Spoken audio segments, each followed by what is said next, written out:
Welcome to our tour of the Nautitech 40 Open.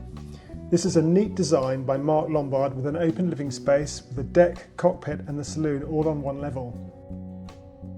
She has twin aft helms which opens up the living space, and she's been designed to perform well in a breeze with a low boom and more slender hulls that you might find on other cruising catamarans. We used to own one of these boats, and we'll share our experience of the design, and hopefully you'll find that useful in understanding the advantages and disadvantages of the design. She'll sail comfortably at 60% of wind speed with just the jib up, and even more if you fly a Code Zero Gecko. Our speed record was 19.5 knots. That was surfing, but even so they're nippy boats if you keep the weight off. They are also seaworthy in a blow with that low boom and self-tacking solent or blade. We had some rough weather in the Bay of Biscay. We gave her a good test.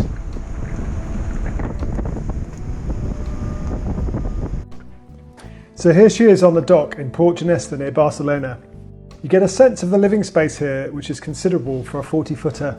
The design is particularly good for warmer climates with a big outside space and plenty of shade. You can enclose the whole area off with clears, which makes a cosy space in colder weather. We had heating inside and outside in the cockpit. Here's a quick look at the new updated design. You have a dining area to port, which can also be configured as a sofa if you like.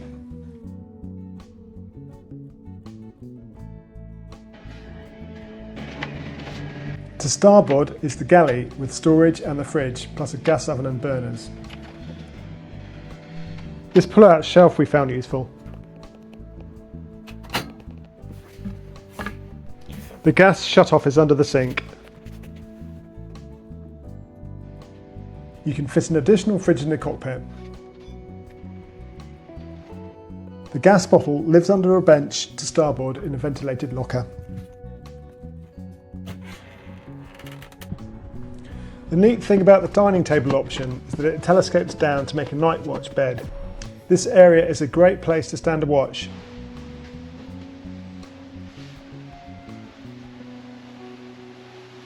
Being central, this is a great place to sit if you are getting your sea legs.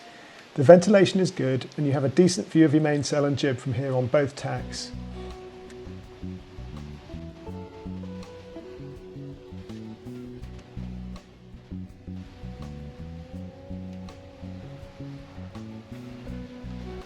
This is Hebe, our lab. She's probably got the best sea legs on the boat.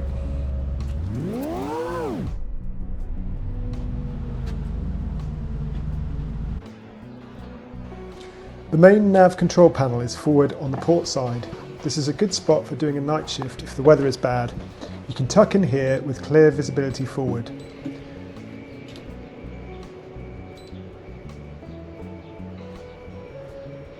The newer boats have manual switches on a DC panel to control your lights, pumps and so on.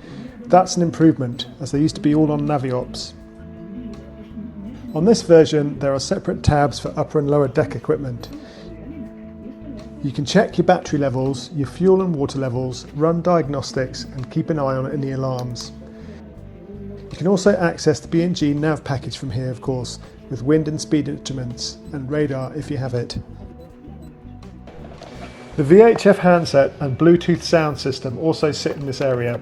The newer design incorporates them neatly into the nav panel.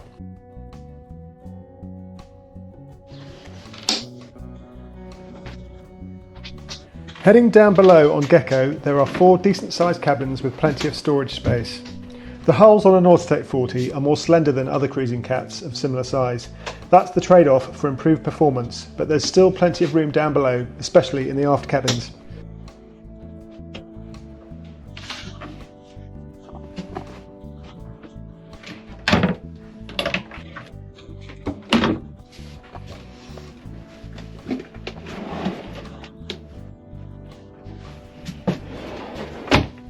There is less room forward, but the cabins are light and airy with good rooms to the sea.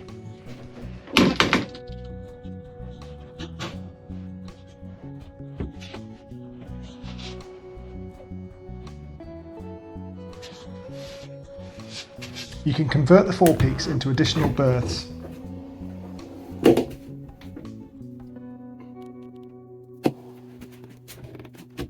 Here we've got wardrobes with hanging space.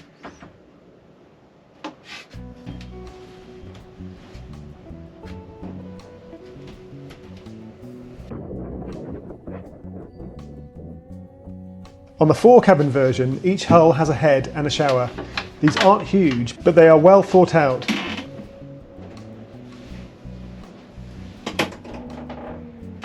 For a big bathroom, you'll need to opt for the 3-cabin owner's version with a bathroom forward on the port side.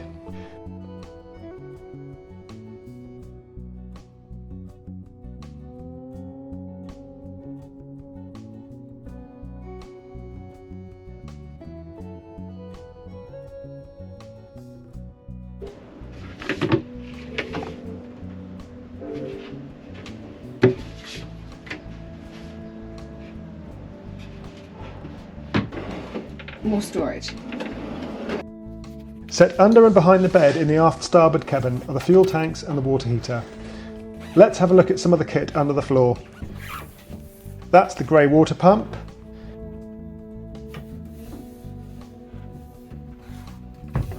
the automatic and the manual bilge,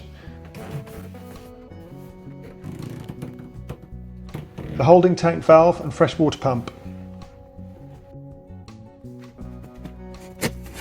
On the starboard side, forward of the stairs, are the switches for the freshwater tanks. Under the forward bunks there is more storage. Under the port aft bunk are the engine and service batteries. The standard package is a bank of 3.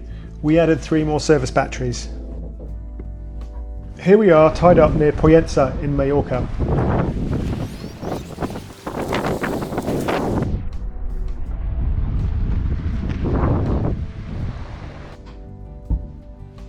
The escape hatches are under the stairs.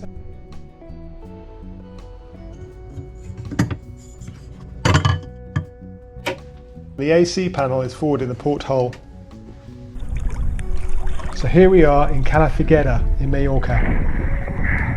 This gives you a good view of the stepped hulls which help the Nautitech cut through the water. We have the bowsprit on this boat, which was one of the items on the top of our options list. She has a clean profile between the hulls. The anchor is positioned forward of the nacelle to centre the weight. Let's take a look at the main sailing spot, which is the starboard helm. Here you have your main winch, an electric for getting your main up and down and controlling your foresail starboard sheet. Here are your winches and clutches for your main sheet, and you can also control the traveller from here. It's all within easy reach. Let's just quickly show you the shower, which is tucked under the main sheet winch. The locker in the aft beam holds your life raft and grab bag. It opens from the inside and the outside of the boat. Let's head forward. There's a nice big handrail to grab as you head up to deck with a grab rail all the way along the coach roof. Your view of the sails is second to none from back here.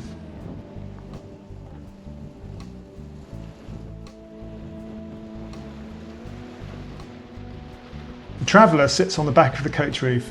It can be tricky to centre the traveller from below, although there is a window to help you. There's plenty of room for solar on the roof. We had 400 kilowatts on the davits.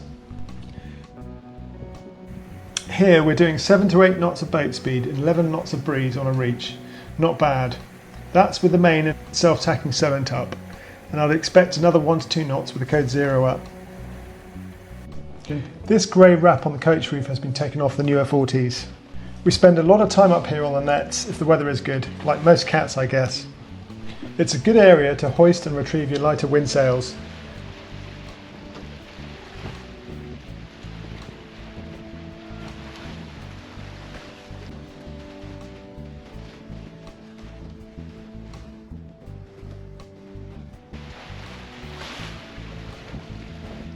We've had no problems with the furler for the Solent, and we've been out in some rough conditions.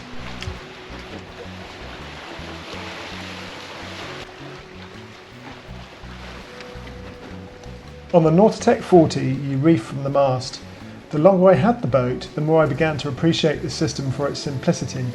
The reefing lines are shorter, there is less friction, and if there is a problem with the lines you are right at hand to sort it. That's the first reef ready to go on the winch. These straps go through the reef cringles. The strap is then secured onto a shackle on the port side. It's a simple system with minimal friction.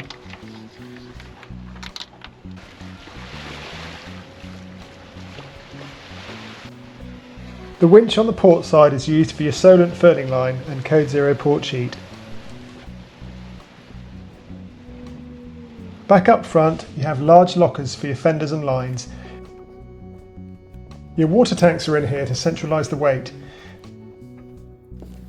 The anchor and windlass sit in the central forward locker.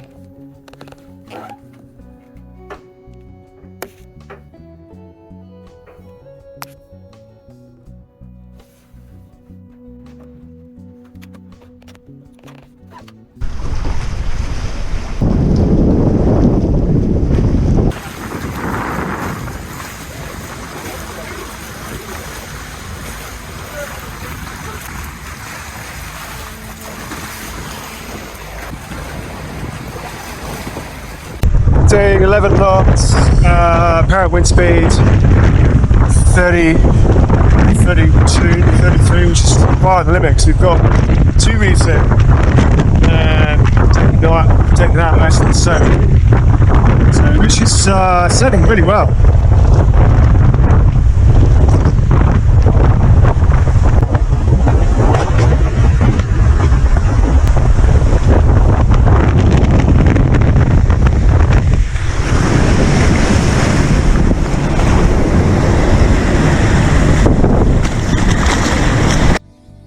Here's the reefing guide for the Nautitech 40. These are apparent wind speeds except for the final figure. I generally put in the first reef at about 18 knots true going upwind.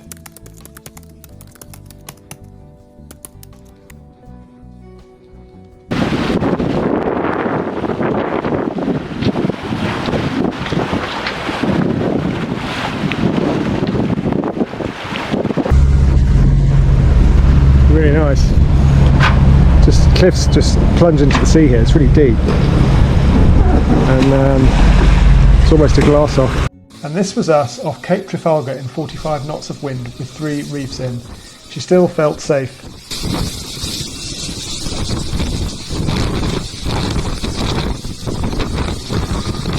Let's do a quick trip up the mast.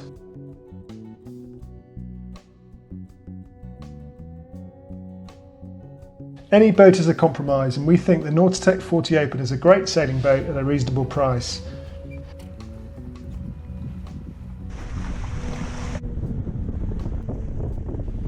Lombard has done a great job of designing a boat with so much living space that is this quick. Here are the specs for the Nautitech Open 40.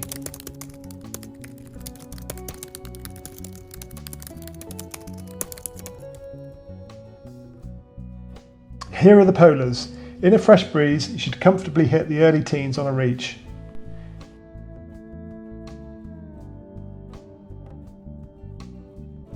The hulls are narrower than other boats of her class, but there is plenty of room up top thanks to that big joined up space, and she is a pleasure to sail. Thanks for watching and see you on the next one. Please subscribe if you enjoyed the video, it really helps us out.